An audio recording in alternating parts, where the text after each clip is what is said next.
കുണ്ടൻ ഞാനല്ല, നിങ്ങൾ രണ്ടെണ്ണം വേറെ അവിടെ പിറ്റിട്ടില്ലേ, അവരെ പോകത്ത് പോയി വിളിക്കുക, അല്ലെങ്കിൽ അവർ കുറച്ച് പിള്ളേരുണ്ടല്ലോ, കുഞ്ഞു പിള്ളേർ, അവരെ പോയിട്ട് വിളിക്കുക, കൊണ്ടുവന്നിട്ട് എന്നെ കൊണ്ടുവന്ന് വിളിക്കുക. ഞാൻ കൊണ്ടായിട്ടല്ല ജീവിക്കുന്നത്, മനസ്സിലായ? സൂക്ഷിച്ച് സംസാരിച്ചില്ലെങ്കിൽ പോലീസ് കേസ് ഞാൻ അങ്ങോട്ട് വരൂട്ടാ.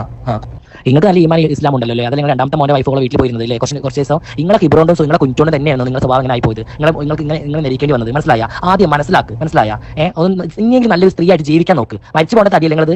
അപ്പൊ നമ്മുടെ ജാസിയും മാഷിയും സോഷ്യൽ മീഡിയയിൽ വീണ്ടും ചർച്ചാ വിഷയമായി മാറിക്കൊണ്ടിരിക്കുകയാണ് അല്ലെ? ഇപ്പൊ ഇവർക്കിടയിൽ നടന്നുകൊണ്ടിരിക്കുന്ന പ്രശ്നം എല്ലാവരും അറിഞ്ഞു കാണുമെന്ന് വിചാരിക്കുന്നു. എന്താണത്? ഈ ജാസിയും മാഷിയും അറിയാലോ, കപ്പിൾസ് ആണ്. അതിൽ ജാസി എന്ന് പറയുന്നത് ട്രാൻസ്ജെൻഡർ പേഴ്സൺ ആണ്. എപ്പോഴും ഇന്റർവ്യൂകൾ കൊടുക്കലാണ് ഇവരുടെ മെയിൻ പരിപാടി. അങ്ങനെ ഒരു മാസം മുമ്പ് ഒരു ഇന്റർവ്യൂ കൂടെ ഈ പറയുന്ന ജാസി നന്ദിനി റെഡ്ഡി എന്ന് പറയുന്ന പെൺകുട്ടിക്കെതിരെ ഒരു കാര്യം പറയുകയാണ്. എന്താണത്? അവളെ ഞാൻ എവിടെ വെച്ച് കണ്ടാലും വെടിവെച്ച് കൊല്ലും എന്നുള്ളത്. ആക്ച്വലി നന്ദിനി റെഡ്ഡി എന്ന് പറയുന്നത് ഒരു കാലത്ത് ജാസിയുടെയും മാഷിയുടെയും കോമൺ ഫ്രണ്ട് ആയിരുന്നു. പക്ഷെ ഇപ്പൊ ഇവര് തമ്മിൽ കോൺടാക്ട് ഒന്നുമില്ല കേട്ടോ. എന്തായാലും ജാസിയുടെ സ്റ്റേറ്റ്മെന്റ് കേട്ട് നന്ദിനി റെഡ്ഡി എന്താക്കി, ആശയുടെ ഉമ്മാന്റെ ഒരു വോയിസ് ക്ലിപ്പ് അങ്ങ് പുറത്ത് വിട്ട്. ആ വോയിസ് ക്ലിപ്പ് എല്ലാവരും കേട്ട് കാണുമെന്ന് വിചാരിക്കുന്നു. ഒരുപാട് കാര്യങ്ങൾ അവിടെ ആശയുടെ ഉമ്മ സംസാരിക്കുന്നുണ്ട് അല്ലെ? ആശയെ ജാസി പിടിച്ചു വെച്ചതാണ്, അവര് വീട്ടിലേക്ക് പോലും വിടുന്നില്ല, ഞാൻ നിസ്കാരപ്പായിൽ ആശയെ ഓർത്ത് കരയാത്ത ദിവസങ്ങളില്ല എന്നൊക്കെ ആ ഉമ്മ സംസാരിച്ചു വെച്ചിട്ടുണ്ടായിരുന്നു അല്ലെ? ഇത് കേട്ട് മനസ്സുരുക്കി പോയവരാണ് നമ്മളെല്ലാവരും അല്ലെ? എന്തായാലും നന്ദിനി റെഡ്ഡി വോയിസ് പുറത്ത് വിട്ടതിന് പിന്നാലെ അതിനുള്ള മറുപടി ആയിട്ട് ജാസിയും മാഷിയും ഒക്കെ അവരുടെ ചാനലിൽ വന്നിട്ടുണ്ടായിരുന്നു അല്ലെ? എന്തായാലും അതിനുശേഷം പിന്നീട് ജാങ്കോ സ്പേസ് എന്ന് പറയുന്നൊരു ചാനലിൽ ഇതുമായി ബന്ധപ്പെട്ട്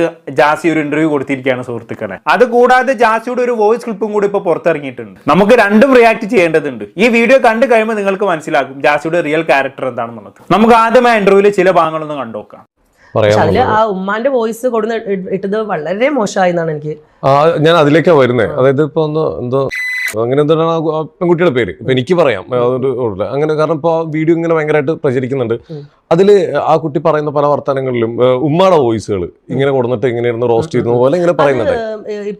ഇപ്പോ എന്താണ് ആഷിനായിട്ട് ആ സമയത്ത് ആ കുട്ടിക്ക് റിലേഷനുള്ള സമയത്ത് അഫ്കോഴ്സ് അവന്റെ വീട്ടുകാരുടെ നമ്പറൊക്കെ ഓൾറെഡി ആ കുട്ടിയുടെ കയ്യിലുണ്ട്. ആഷിയായിട്ട് റിലേഷനിൽ ഉണ്ടായിരുന്നാണോ? ആ റിലേഷൻ ഉള്ള സമയത്ത് ഈ ഓൾറെഡി ആ കുട്ടിയുടെ കയ്യിൽ നമ്പർ ഉണ്ടല്ലോ. ഐശ്വര്യ, അതിപ്പോ പുതിയ അറിവാണല്ലോ. നന്ദിനി റെഡ്ഡിനെ കുറിച്ചാണ് ഇപ്പൊ ഈ പറഞ്ഞത്. അപ്പൊ ഈ പറഞ്ഞ നന്ദിനി റെഡ്ഡിയും മാഷിയും തമ്മിൽ ഒരു കാലത്ത് റിലേഷനിലായിരുന്നു എന്നുള്ളതാണ് ഇപ്പൊ ജാസി പറഞ്ഞു വെക്കുന്നത് അല്ലെ? പക്ഷെ ഇത്രയും കാലം പറഞ്ഞത് ഇതൊന്നും അല്ലായിരുന്നല്ലോ. ആഷിയുടെ സുഹൃത്തായിരുന്നു നന്ദിനി റെഡ്ഡി എന്നാണല്ലോ. ഇപ്പൊ ഉമ്മാന്റെ വോയിസ് പുറത്തു വിട്ടപ്പോ ഇവർ തമ്മിൽ റിലേഷനിലായിരുന്നു എന്നാക്കിയോ? ഇതൊക്കെ ഉള്ളതാണോ ബന്ധോ? അപ്പൊ ചുരുക്കി പറഞ്ഞു കഴിഞ്ഞാണെങ്കിൽ തന്നിൽ നിന്നും ആശയെ തട്ടിയെടുത്തതിന്റെ ദേഷ്യം തീർക്കുകയാണ് നന്ദിനി റെഡ്ഡി എന്നുള്ളതാണ് ജാസി ഇപ്പൊ ഇവിടെ പറഞ്ഞു വെക്കുന്നത് അല്ലെ? സമർത്ഥിക്കാൻ ശ്രമിക്കുന്നത് അല്ലെ? എന്തോ ആയിക്കോട്ടെ, ബാക്കി കേട്ടോക്കാം. ജാസി ഉമ്മാനെ ചീത്ത വിളിച്ചു എന്ന് പറയുന്ന ഒരു കാര്യമുണ്ട്. എന്നെ തെറി വിളിച്ചിട്ടുണ്ട്, അങ്ങനെ ഉണ്ടായിട്ടുണ്ടോ? ഇല്ല. അത് ഉറപ്പിക്കാവോ? ജാസി ആശയുടെ ഉമ്മായെ തെറി വിളിച്ചിട്ടില്ല എന്ന് ഉറപ്പിക്കാവോ എന്ന്? അങ്ങനെയെങ്കിൽ ഞാനൊരു വോയിസ് ക്ലിപ്പ് കേൾപ്പിച്ചു തരാം. ജാസി ആശയുടെ ഉമ്മായോട് സംസാരിക്കുന്ന ഒരു വോയിസ് ക്ലിപ്പാണ്, നിങ്ങളൊന്ന് കേട്ട് നോക്കി. കുണ്ടൻ ഞാനല്ല, നിങ്ങൾ രണ്ടെണ്ണം വേറെ അവിടെ പിറ്റിട്ടില്ലേ, അവരെ പോകത്ത് പോയി വിളിക്കുക, അല്ലെങ്കിൽ അവർ കുറച്ച് പിള്ളേരുണ്ടല്ലോ, കുഞ്ഞു പിള്ളേർ, അവരെ പോയിട്ട് വിളിക്കുക, കൊണ്ടുവന്നിട്ട് എന്നെ കൊണ്ടുവന്ന് വിളിക്കുക. ഞാൻ കൊണ്ടായിട്ടല്ല ജീവിക്കുന്നത്, മനസ്സിലായ? സൂക്ഷിച്ച് സംസാരിച്ചില്ലെങ്കിൽ പോലീസ് കേസ് ഞാൻ അങ്ങോട്ട് വരൂട്ടാ. നിങ്ങൾക്ക് നല്ല ഈമാൻ ഇസ്ലാം ഉണ്ടല്ലോ, അത് നിങ്ങൾ രണ്ടാമത്തെ മോനെ വൈഫോളെ വീട്ടിൽ പോയിരുന്നത് അല്ലേ? കുറച്ച് ദിവസം നിങ്ങളെ ഹിബ്രോണ്ടോ നിങ്ങളെ കുഞ്ചോണ്ട് തന്നെയാണ് നിങ്ങളുടെ സ്വഭാവം അങ്ങനെ ആയിപ്പോയത്. നിങ്ങൾ നെരിക്കേണ്ടി വന്നത്, മനസ്സിലായ? ആദ്യം മനസ്സിലായ ഇനിയെങ്കിലും നല്ലൊരു സ്ത്രീ ആയിട്ട് ജീവിക്കാൻ നോക്ക്. മരിച്ചു പോകേണ്ട തടിയല്ല നിങ്ങളത് അല്ലേ? ഈ കിബറും കിന്നായും പറഞ്ഞിട്ട് നിങ്ങൾ രണ്ടാമത്തെ മോളെ നിങ്ങൾ അകറ്റി നിർത്തിയിട്ട് എന്തൊക്കെ കോലാഹലം ഉണ്ടാക്കി. ഇനിയെങ്കിലും ഒന്ന് ജീവിക്കാൻ നോക്ക്. നിങ്ങൾക്ക് വലിയ ഈമാൻ ഇസ്ലാമിന്റെ കാര്യങ്ങൾ സ്കെച്ച് പോലെ കാര്യമില്ല. ആദ്യം ആ മനുഷ്യൻ എങ്ങനെ ഇരിക്കുന്നു? ഇങ്ങനെയൊക്കെ ആശയുടെ ഉമ്മയോട് നേരിട്ട് സംസാരിച്ച ആളാണ് ഇപ്പൊ ഇന്റർവ്യൂവിൽ നേരെ ഒന്ന് തിരിച്ചു പറയുന്നത്, ഞാൻ ആശയുടെ ഉമ്മാനെ ചീത്ത വിളിച്ചിട്ടേ ഇല്ല എന്നൊക്കെ. എന്തിനാണ് ജാസി ഇങ്ങനെ കളവ് പറയുന്നത്? കഴിഞ്ഞിട്ടില്ല. ജാസി തന്നോട് സംസാരിച്ചതിനെ കുറിച്ച് നന്ദിനി റെഡ്ഡിയോട് ആശയുടെ ഉമ്മ പറയുന്ന ഒരു വോയിസ് ക്ലിപ്പും കൂടി ഉണ്ട്, അതും കൂടി ഒന്ന് കേട്ടോക്കി. ഈ വീഡിയോ അല്ല, മറ്റേ വീഡിയോ നീ അറിയില്ല. അതിനെ ഞാൻ പറഞ്ഞു വിട്ട് ജാസി പറഞ്ഞാൽ എന്നെ വിളിച്ചുകൊണ്ടേയിരിക്കും. ഫോൺ എടുത്തില്ല. പിന്നെ ഞാൻ ഫോൺ എടുത്തു. ആശിക്ക് എന്നെ വിളിച്ചിട്ട് പറഞ്ഞു, നിങ്ങൾ എന്ത് കളിയാണ് കളിച്ചത്, നിങ്ങൾ എന്താണ് ലൈവിൽ വേണ്ടി പറഞ്ഞിരിക്കുന്നത്, ആരോടാണ് നിങ്ങൾ പറഞ്ഞതെന്നൊക്കെ ചോദിച്ചത്. അപ്പോൾ ഞാൻ പറഞ്ഞു, ഞാൻ പറഞ്ഞു തന്നെയില്ല എന്നില്ല, ഞാൻ പറഞ്ഞു തന്നെ, ഞാൻ തന്നെ നന്ദിനോട് പറഞ്ഞത്. പിന്നെ ഇവൻ എന്നെ വിളിച്ചിട്ട് പറയണം, പിന്നെ ഫോൺ എടുക്കാണ്ടിരുന്നു, കുറേ എടുക്കാണ്ടിരുന്നു. പിന്നെ ഞാൻ എടുത്ത് സൈര്യം കിട്ടപ്പോൾ ഞാൻ എടുത്തിട്ട് ചോദിച്ചു. അപ്പോൾ എടുത്തിട്ട് ഞാൻ ഒന്നും മുണ്ടിയില്ല. ഫോണിൽ മുണ്ടാണ്ടപ്പോൾ എന്നോട് എന്താ പറഞ്ഞപ്പോൾ, പോലീസ് സ്റ്റേഷനിലേക്ക് പോകാൻ ഒരുങ്ങിക്കൂടി, ഞാൻ കേസ് കൊടുക്കാൻ പോകുകയാണ് പറഞ്ഞു. നീ കൊടുക്കടാ പറഞ്ഞു, നീ കൊടുക്കടാ, കേസ് കൊടുക്കടാ പറഞ്ഞിട്ട് ഞാൻ ഫോൺ വിളിച്ചു. പിന്നെ ഞാൻ വിളിച്ചില്ല. പിന്നെ ഞാൻ വിളിച്ചിട്ടേ ഇല്ല. പിന്നെ എൻ്റെ വലിയ മോനിക്ക് വിളിച്ചിട്ടും പറഞ്ഞു, ഞാൻ സ്റ്റേഷനിലേക്ക് പോയിക്കോളിയും, സ്റ്റേഷനിലേക്ക് വിളിച്ചിട്ട് ആ കേസ് കൊടുക്ക് വരുന്നിടത്ത് വെച്ച് കാണാൻ പറഞ്ഞു. വേറെ ഒന്നും പറ്റില്ല. പിന്നെ പറഞ്ഞ് പിറ്റേ ദിവസം വിളിച്ചിട്ട്, നിങ്ങളെന്താ പോലീസ് സ്റ്റേഷനിൽ ഫോൺ വിളിക്കുമ്പോൾ എടുക്കുന്നില്ല, ആരാടെ ഞങ്ങൾ വിളിച്ചു, ഞങ്ങൾ ആരും വിളിച്ചിട്ടില്ലടാ, നീ കേസ് കൊടുക്കട പോയിട്ട് പറഞ്ഞു. പിന്നെ എന്താണ്, അതിൻ്റെ മുമ്പത്തെ ഒരു ദിവസം ഞാനിങ്ങനെ മെസ്സേജ് അയച്ചിട്ടുണ്ടായിരുന്നു, നീ ഒരു കുണ്ടന്റെ കൂടെ ഇങ്ങനെ നടന്നിട്ടാടാ നീ ഇങ്ങനെയൊക്കെ ആയത്. ഞാൻ എൻ്റെ മോനി ഈ ഉമ്മ മോൻ അയച്ച മെസ്സേജിനുള്ള മറുപടിയാണ് നമ്മൾ നേരത്തെ ജാസി നൽകിയ വോയിസിലൂടെ കേട്ടത്. ഏത് കുണ്ടൻ നിങ്ങളെ വീട്ടിലുള്ളവർ പോയി വിളിക്കുന്നുള്ളത്. നിങ്ങളിവിടെ മനസ്സിലാക്കേണ്ട കാര്യം എന്താണെന്ന് വെച്ചാണെങ്കിൽ, ഈ ഉമ്മ ആശയ്ക്ക് മെസ്സേജ് അയക്കുമ്പോൾ പോലും മറുപടി കൊടുക്കുന്ന ആരാണ്? ആശയല്ല, ജാസിയാണ്. വെറുതെ അല്ല ഉമ്മ പറയുന്നത് ജാസി എന്റെ മോനെ പിടിച്ചു വെച്ചതാണെന്നൊക്കെ. എന്തായാലും നമുക്ക് ജാസിയുടെ ഇന്റർവ്യൂവിലെ ബാക്കി വാങ്ങുന്നത് കേട്ടോക്കാം. അപ്പോ ഈ ഉമ്മ എന്ന് പറയുന്നത്, ആ ഉമ്മ എന്ന് പറയുന്നത് സാധാരണ ഒരു വീട്ടമ്മയാണ്, നാട്ടിൻ പുറത്തുള്ള ആൾക്കാരാണ്. ഇപ്പൊ എന്റെ ഉമ്മന്റെ പോലെ തന്നെയാണ്.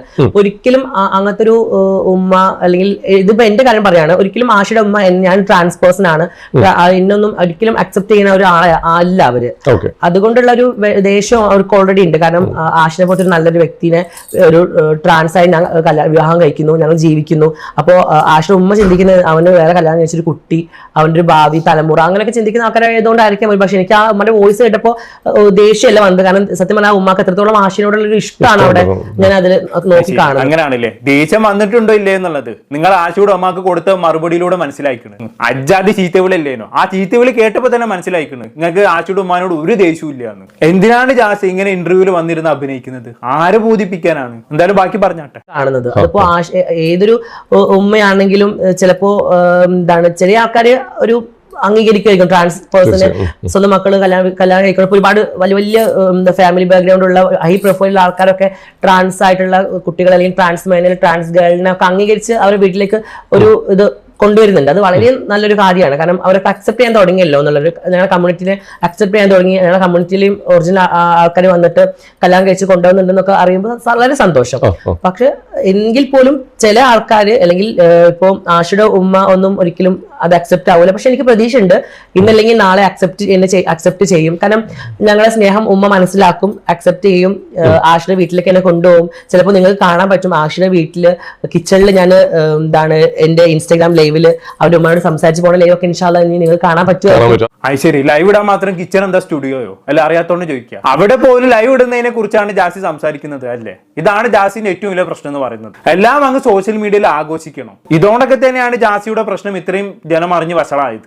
ഒരിക്കലും എനിക്ക് ജാസി ഒരു ട്രാൻസ്ജെൻഡർ ആയതുകൊണ്ടല്ലോ ഞാൻ ഇങ്ങനെയൊക്കെ പറയുന്നത്. ഇനി ആരും അങ്ങനെ വിചാരിക്കണ്ട. ട്രാൻസ്ജെൻഡേഴ്സിനെ കുറിച്ച് ഏറ്റവും കൂടുതൽ സപ്പോർട്ട് ചെയ്ത് സംസാരിക്കുന്ന വ്യക്തി ഞാനായിരിക്കും. ഒന്നും വേണ്ട, ജാസിന്റെ വിഷയത്തിൽ പോലും ജാസിയെ സപ്പോർട്ട് ചെയ്തുകൊണ്ട് സംസാരിച്ച് തുടങ്ങിയ ഒരു വ്യക്തിയാണ് ഞാൻ. അതിന്റെ ഒരു മാസം മുമ്പുള്ള വീഡിയോ എടുത്ത് വരെ നോക്കിയാൽ പോലെ നിങ്ങൾക്ക് മനസ്സിലാക്കും ജാസിയെ സപ്പോർട്ട് ചെയ്തുകൊണ്ടാണ് ഞാൻ സംസാരിച്ചിട്ടുള്ളത്. പക്ഷെ പോകെ പോകെ ജാസി സോഷ്യൽ മീഡിയയിൽ കാണിച്ചു കൂട്ടുന്ന കാര്യങ്ങൾ, പ്രത്യേകിച്ച് ഇങ്ങനെ ഫേക്ക് ചമയുന്നത് കാണുമ്പോൾ ഇങ്ങനെയൊന്നും പറയാതിരിക്കാൻ തോന്നുന്നില്ല. ഞാൻ എന്റെ ജീവിതത്തിൽ ഏറ്റവും കൂടുതൽ റെസ്പെക്ട് ചെയ്യുന്ന ഒരുപാട് ട്രാൻസ്ജെൻഡേഴ്സ് ഉണ്ട്. അതിൽപ്പെട്ടവരാണ് ഈ നാദിറ, രഞ്ജുമാറൊക്കെ. അവരെ കുറിച്ചൊക്കെ മുമ്പ് ഞാൻ വീഡിയോകളും ചെയ്തിട്ടുണ്ട്. പക്ഷെ അവരാരും ജാസിയെ പോലെ അവരുടെ ജീവിതം ഇങ്ങനെ സോഷ്യൽ മീഡിയയിൽ വന്നിരുന്ന് ആഘോഷിക്കുന്നില്ല. അതുകൊണ്ടാണ് ജാസിന്റെ കാര്യത്തിൽ ഇങ്ങനെയൊക്കെ ഓരോന്ന് കാണുമ്പോൾ ഈ രീതിയിലൊക്കെ പറയേണ്ടി വരുന്നത്. ജാസി ഇങ്ങനെ സോഷ്യൽ മീഡിയയിൽ വന്ന് ഓരോന്ന് കാണിച്ചു കൂട്ടുമ്പോൾ അത് ബാധിക്കുന്നത് ജാസിയുടെ കൂടെയുള്ള ആശയം കൂടിയാണ്. അതുപോലും ജാസി മനസ്സിലാക്കുന്നില്ല എന്നുള്ളതാണ്. എന്തായാലും ബാക്കി പറഞ്ഞാട്ടെ.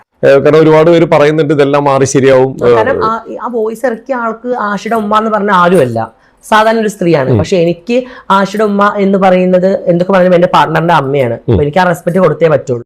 ആ റെസ്പെക്ട് നിങ്ങൾ കൊടുക്കുന്ന നല്ലോണം കണ്ട് നമ്മള് അജാതി തെറിവിലല്ലോ. ഇങ്ങനെയൊക്കെ റെസ്പെക്ട് കൊടുക്കുന്ന ഒരു മനുഷ്യനെ ഞാൻ ആദ്യമായിട്ടാണ് കേട്ടോ കാണുന്നത്. ബാക്കി പറഞ്ഞാട്ടെ. ഈ സെയിം സിറ്റുവേഷൻ എന്റെ വീട്ടിലുണ്ടായതാണ്. എന്റെ ഉമ്മയും എന്നോട് പറഞ്ഞിട്ടുണ്ട്. എന്റെ ഉമ്മയും നിസ്കാരപ്പായിൽ നിന്ന് കരഞ്ഞിട്ടുണ്ട്.